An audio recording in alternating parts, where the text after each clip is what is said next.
It goes without saying that the presence of the vitriolic and malignant form of envy does no good to anything anyone does, and is an obstacle to all fine actions.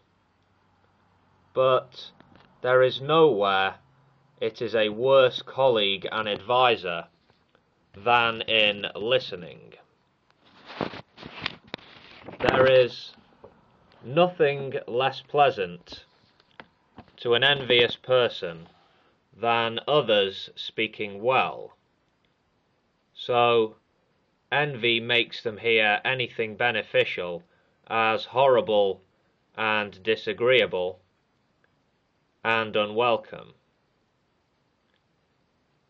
Envy, however, is all that someone who is irritated at other people's affluence or standing or good looks suffers from, since it is others' good fortune which annoys him. Someone who is exasperated by good speaking, however, resents what is to his own advantage. For just as light is a good thing for those who can see, so speech is for those who can hear, if they are prepared to be receptive. Leaving aside the various undisciplined and faulty mental conditions which make people envious in other respects, envy which is directed at speakers is generated by inopportune and unjustified desire for standing or for recognition, and it discomposes and scatters the mind of anyone who is influenced by these conditions, and so prevents him from attending to what is being said. One part of his mind is surveying its own state to see if the speaker's mind is better. Another part is looking at the rest of the audience to see if they are admiring or impressed by the speaker. If their reaction is favorable, his mind becomes upset by their approval, and the audience becomes the target of his annoyance. His mind fails to retain and preserve that part of the lecture that has already been delivered, because the memory of it distresses him, and is agitated and worried in case the rest of the lecture turns out to be better than what has gone before. The more excellent the speakers, the more quickly his mind urges them to finish, and when the lecture has ended, his mind does not dwell on any of the points that were made, but takes stock of the audience's comments and attitudes as if they were registering votes. It backs and shies away from those whose comments are favorable as if they were insane, but pursues and fraternizes with the speech's detractors, who try to distort what was said.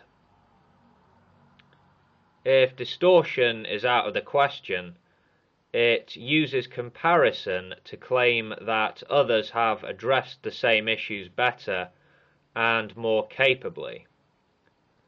The result is that it ruins and violates the lectures and makes them void of any purpose or benefit they might have had for it.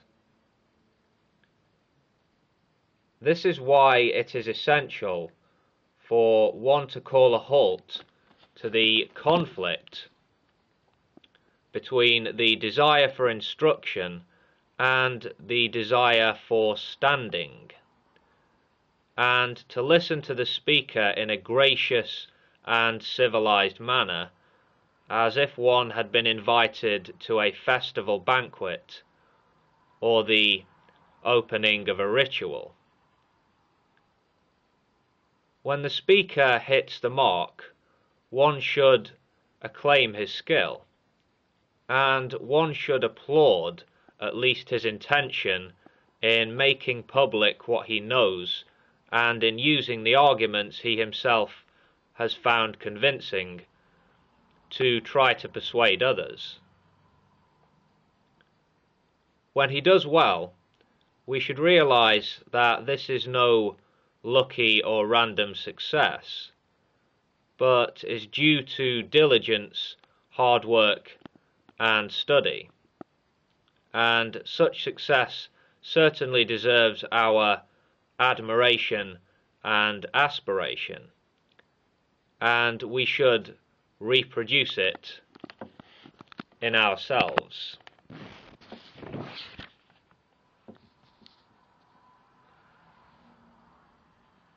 Openness is essential when extending praise to speakers, but caution is essential when extending trust to what they say.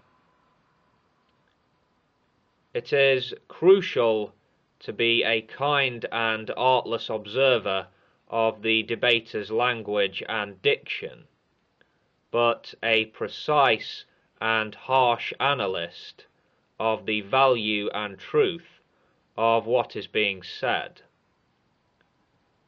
In this way, the speakers will not take against us, and at the same time, their words will not harm us.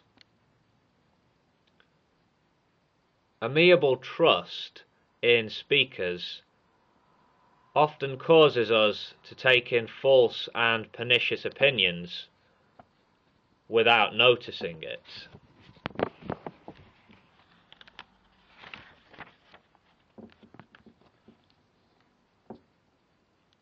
Expressing approval, to be appropriate, also calls for care. The mean must be found, because too much or too little approval are both crass. A person who greets everything that is said with obdurate impassivity is a contemptible nuisance in the audience.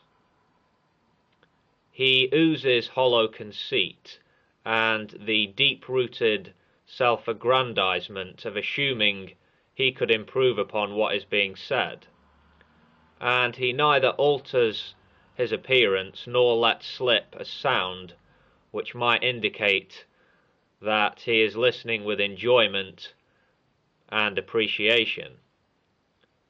Instead, he uses silence, feigned seriousness, and posturing to pursue a reputation as a man of calmness and depth, and, as if compliments were cash, he thinks that any compliment he pays someone else is one less for himself. Then there is also the opposite type, who has no discrimination, but gets up on his feet and cheers word after word, syllable after syllable.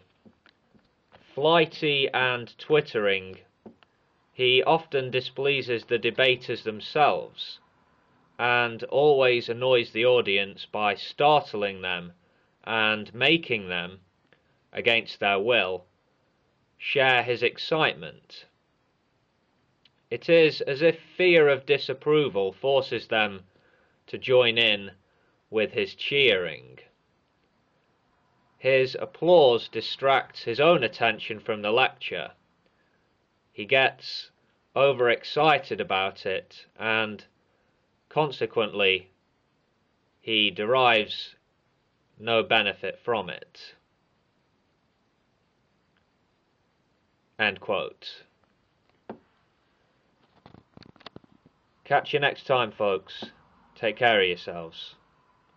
Peace.